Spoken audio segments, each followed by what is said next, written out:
क्या ऑप्शंस की ट्रेडिंग में भी कोई सही टाइम होता है जिसका हमें ध्यान रखना चाहिए? तो देखिए, हमने इंट्राडे में इक्विटी शेयर्स में ट्रेडिंग के लिए बेस्ट टाइम को समझा था। अब आज हम बात करेंगे कि क्या ऑप्शंस में भी कोई सही टाइम होता है? तो जी हाँ, बिल्कुल होता है। बल्कि मैं कहूँगा कि इक्विटी में जितना इंपॉर्टेंट है ये ध्यान रखना, उससे कहीं ज़्यादा इंपॉर्टेंट है कि आप ऑप्शंस की ट्रेडिंग करते समय सही टाइम को ज़रूर ध्यान रखें। तो आज की वीडियो में हम वही चीज़ डिस्कस करेंगे। आप सभी का स्वागत है आज की वीडियो में। तो वीडियो शुरू करते हैं। देखिए, ऑप्शंस की ट्रेडिंग करते समय आप देखेंगे कि हम दो तरह से ऑप्शंस में जो ऑप्शंस में ट्रेडिंग करते हैं वो दो सेगमेंट्स में कर सकते हैं। एक तो डायरेक्ट हम इक्विटी शेयर्स के ऑप्शंस में डील कर सकते हैं, या फिर हम इंडेक्सेस में कर सकते हैं।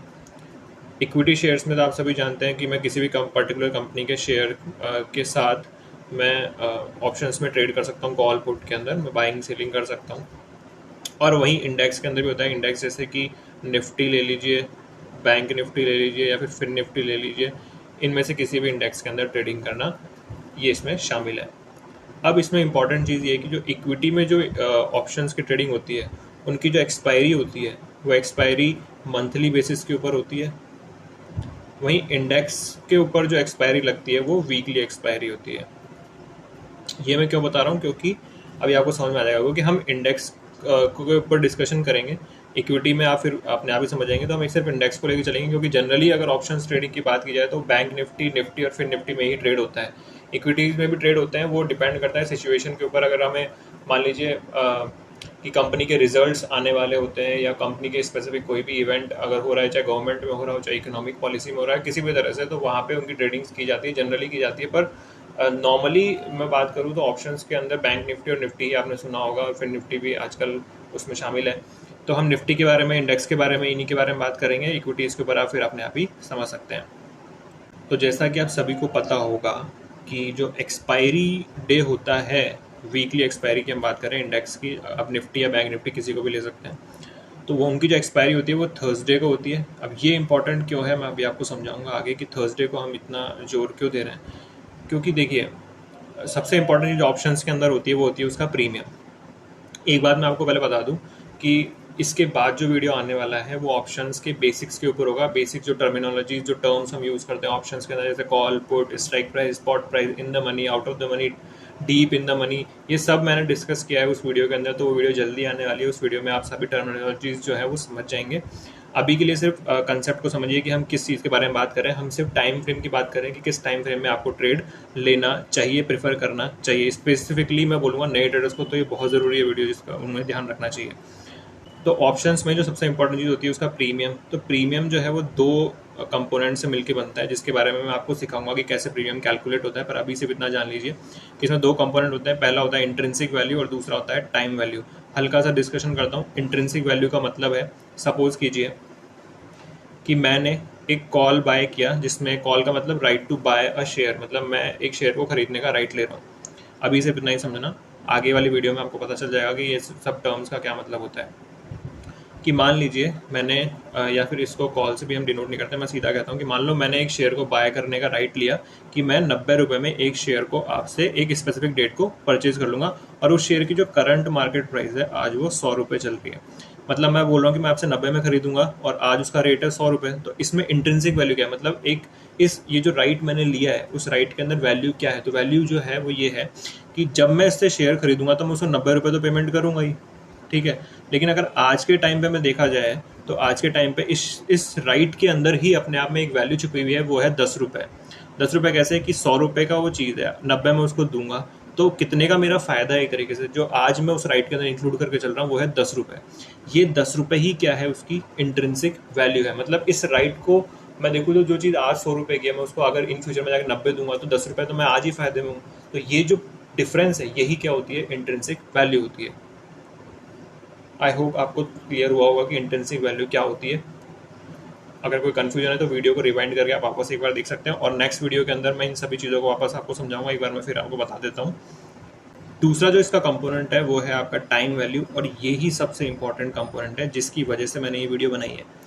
टाइम वैल्यू मतलब कि जितना आपका टाइम होगा एक्सपायरी पे, उस टाइम के डिफरेंस से जो वैल्यू क्रिएट होती है वही वैल्यू टाइम वैल्यू है। जैसे मैंने कहा कि निफ्टी के जो कॉन्ट्रैक्ट्स होते हैं उनकी एक्सपायरी जो होती है वो थर्सडे को होती है। ठीक है, थर्सडे को उनकी एक्सपायरी होती है। मान लीजिए आप मंडे को ट्रेड ले रहे हैं, तो यहाँ पे जो ये 4 दिन का जो डिफरेंस है, इस डिफरेंस की भी एक वैल्यू होती है। इस वैल्यू को ही हम टाइम वैल्यू बोलते हैं, जिसके साथ जब इंट्रिंसिक वैल्यू मिल जाती है तो ऑप्शन का प्रीमियम बन जाता है। ठीक है, तो ये टाइम वैल्यू बहुत इंपॉर्टेंट है, क्योंकि जो टाइम वैल्यू होती है उसका एक सीधा सा रिलेशन होता है डेज टू एक्सपायरी से। इसको आप ऐसे समझ सकते हैं कि जो टाइम वैल्यू है वो इंक्रीज होती है, या मैं कहूँ डायरेक्टली प्रोपोर्शनेट होती है डेज टू एक्सपायरी। जो भी एक्सपायरी के डेज बाकी होते हैं उससे टाइम वैल्यू जो होती है डायरेक्टली प्रोपोर्शनेट होती है। मतलब अगर डेज टू एक्सपायरी ज़्यादा है तो टाइम वैल्यू ज़्यादा होगी, और डेज टू एक्सपायरी कम है तो टाइम वैल्यू भी कम होगी। उसी में एक इम्पॉर्टेंट जो फैक्टर है वो ये है कि टाइम वैल्यू जो है ना, वो डीके जो होती है वो एक एक यूनिफॉर्म रेट पे कभी नहीं होती। ये आपको समझनी है, और यही एक प्रॉब्लम है जिसकी वजह से ये जो एक टाइम फ्रेम का जो कॉन्सेप्ट है, जो नई जिसके बारे में हम डिस्कस कर रहे हैं टाइम फ्रेम के बारे में कि किस टाइम हमें ट्रेड करना चाहिए, वो निकल के आया है। क्योंकि ये यूनिफॉर्म रेट पे कभी भी डीके नहीं होता है। यूनिफॉर्म रेट पे जो टाइम वैल्यू है वो कभी भी कम नहीं होती है। और जब आप आउट ऑफ द मनी वाले ऑप्शंस में देखोगे तो वहाँ पे इंट्रिंसिक वैल्यू कुछ भी नहीं होती है। ये टर्म शायद आपको भी समझ में ना आए, मैं आपको फिर से रिमाइंडर दे रहा हूँ कि ये सभी चीज़ें मैं आने वाली वीडियोस में आपको क्लियर कर दूंगा। अभी के लिए अगर आप थोड़ा बहुत जानते हैं तो ठीक है, वरना मैं आपको बता दूं कि जो out of the money contracts होते हैं उनमें जनरली इंट्रिंसिक वैल्यू होती ही नहीं है। जनरली क्या इंट्रिंसिक वैल्यू उसमें होती ही नहीं है, टाइम वैल्यू उसमें इन्वॉल्व होती है। और ये जो टाइम वैल्यू होती है ये यूनिफॉर्म रेट से कभी भी डिके नहीं होती है, यूनिफॉर्म रेट से कभी भी डिके नहीं होती है। इसी वजह से जो है मैं कहता हूँ, मेरे हिसाब से जो मेरा अभी तक का एक्सपीरियंस रहा है, कि आपको कभी भी थर्सडे के दिन जो नए ट्रेडर है उनको तो खास तौर पे ट्रेड लेना ही नहीं चाहिए, क्योंकि उस दिन जो टाइम वैल्यू होती है वो बहुत तेज़ी से डिके होती है। अगर मार्केट यूनिफॉर्म रहता है या कंसोलिडेशन में चलता है, ज़्यादा उसमें मूवमेंट नहीं आता, तो आप देखेंगे, आप ऑब्जर्व कीजिएगा इस चीज़ को कि वहाँ पे उस दिन जो है टाइम वैल्यू बहुत ही तेज़ी से डिक्रीज होती है। ऑप्शंस के प्रीमियम की जो वैल्यू होती है वो बहुत तेज़ी से कम होती जाती है। देखिए, टाइम वैल्यू को आप ऑप्शन के प्रीमियम से रिलेट कर सकते हैं कि मैं टाइम वैल्यू बोल रहा हूँ तो आप उसको प्रीमियम समझिए यहाँ पर, कि जो प्रीमियम है वो बहुत तेज़ी से कम होगा। सेम चीज़ वेडनेसडे के दिन भी होती है, बट वेडनेसडे को आप फिर भी मैं कहता हूँ इतना चेंज नहीं आता। अगर आप अर्ली मॉर्निंग सेशन में जाओगे तो वहाँ पे इतना चेंज ऑब्जर्व मैंने नहीं किया है, लेकिन हाँ वेडनेसडे और थर्सडे के दिन बहुत तेज़ी से जो प्रीमियम है वो डीके होता है। इसका जो चार्ट भी होता है वो इसी तरह से बनाया हुआ मिलेगा आपको जब भी आप गूगल पे जाके देखेंगे, कि स्टार्टिंग में जब यहाँ पे टाइम टू एक्सपायरी हम लिख सकते हैं और यहाँ पे हम टाइम वैल्यू लिख सकते हैं, कि जैसे जैसे टाइम टू एक्सपायरी पास आता जाएगा वैसे वैसे जो प्रीमियम है उसकी जो डीके होने की स्पीड है वो तेज हो जाएगी। देखिए, स्टार्टिंग में जो स्पीड होती है वो थोड़ी कम होती है, यहाँ पर एक थोड़ी तेज़ी होती है, ज़्यादा तेज़ी नहीं, लेकिन जब एंड में आप देखोगे ना वो एकदम से गिर जाता है। इसलिए मैंने कहा कि जो वेडनेसडे है और थर्सडे है, इन 2 दिन में प्रीमियम बहुत तेज़ी से डिके होता है, बहुत ज़्यादा तेज़ी से। तो जनरली आपको इन दोनों दिन पर ट्रेडिंग से बचना चाहिए। अगर आपको ट्रेड लेना ही है, अगर आप एक नए ट्रेडर हैं, आप सीखना चाहते हैं, तो आप नेक्स्ट एक्सपायरी पर चल जाइए। अब नेक्स्ट एक्सपायरी का ट्रेड ले लीजिए रादर देन कि उसी वीक की एक्सपायरी पे ट्रेड लेना, क्योंकि उससे बेटर रहेगा। क्योंकि जो नेक्स्ट एक्सपायरी होगी वहाँ पे प्रीमियम का डीके बहुत धीमा होगा, वहाँ पे आप अच्छे से सीख भी सकते हैं और प्रिडिक्ट भी कर सकते हैं। दूसरी चीज़ एक जो इंपॉर्टेंट यहाँ पे रहेगी, कि जैसे मैंने इक्विटी इंट्राडे की वीडियो में बताया था कि इक्विटी इंट्राडे में आपको मॉर्निंग सेशन जो होता है, मतलब प्री ओपनिंग सेशन, सॉरी जो अर्ली ओपनिंग सेशन होता है वहाँ पे, और जो क्लोजिंग सेशन होता है मतलब 3 से 3:30 के बीच में, आपको जनरली ट्रेड से बचना चाहिए। मैंने कहा था स्पेसिफिकली नए ट्रेडर्स के लिए, लेकिन यहाँ पे ऑप्शंस के अंदर वो सिचुएशन नहीं है। एक सिचुएशन को छोड़ के, कि मॉर्निंग के अंदर यहाँ पे जो प्रीमियम्स होते हैं वो बहुत तेज़ी से फ्लक्चुएट होते हैं, क्योंकि जिन्होंने पिछले दिन पोजीशन ले रखी है, मान लीजिए आप वेडनेसडे पे ट्रेड कर रहे हैं, तो जिसने थर्सडे के दिन को होल्ड कर लिया होगा कोई ऑप्शन को, क्योंकि वो होल्ड क्यों करते हैं, क्योंकि वो गैप अप ओपनिंग को मान लीजिए एक्सपेक्ट कर रहे हैं कि अगले दिन मार्केट 100-200 पॉइंट या 50-60 पॉइंट जितने भी पॉइंट को एक्सपेक्ट करते हैं उसके गैप से खुलेगा, गैप डाउन होगी या गैप अप ओपनिंग हो सकती है। तो उस वजह से वो जो कॉन्ट्रैक्ट्स होते हैं उनको होल्ड कर लेते हैं, ऑप्शंस को होल्ड कर लेते हैं, तो अगले दिन वो एग्जीक्यूट होते हैं। इस वजह से भी प्राइस में बहुत ज़्यादा डिफरेंस आता है, और फिर कोई न्यूज़ वगैरह के बेसिस के ऊपर भी प्राइस में बहुत ज़्यादा तेज़ी से फ्लक्चुएशन होगा। आप मार्केट में जाएंगे, आप देखेंगे, वहाँ पे आपको समझ में आएगा कि प्रीमियम अचानक से बहुत ज़्यादा तेज़ी से अप हो जाते हैं या बहुत ज़्यादा तेज़ी से कम हो जाते हैं। तो अगर आपके एनालिसिस सही नहीं है, अभी आप लर्निंग स्टेज में, अगर न्यू इन्वेस्टर हैं या नए ट्रेडर हैं, मैं कहूँगा तो आपको बिल्कुल ही बचना चाहिए इस समय ट्रेडिंग लेने से।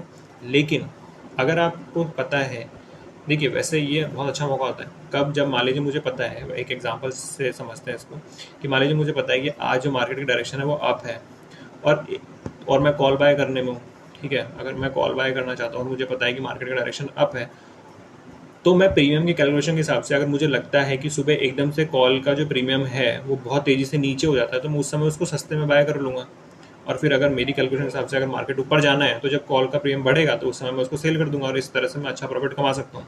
तो एक स्ट्रेटजी वो होती है, और जनरली हम करते भी हैं कि आपको सस्ते ऑप्शंस कई बार सुबह मिल जाते हैं, तो उस समय आप उसको बाय कर सकते हो, क्योंकि एक बार मार्केट तेज़ी से ऊपर या नीचे आता है शुरू के 5-10 मिनट के अंदर, तो वहाँ पे एक अच्छा अच्छा तरीका हो सकता है आप सस्ते में ऑप्शंस को बाय कर लें। लेकिन मैं कहूँगा फिर भी अगर आप नए ट्रेडर हैं तो बिल्कुल इस सिचुएशन को अवॉइड कीजिएगा। अगर आप सीख रहे हैं तो बिल्कुल नॉर्मल मार्केट में सीखिए, अर्ली ओपनिंग से आपको बचना चाहिए।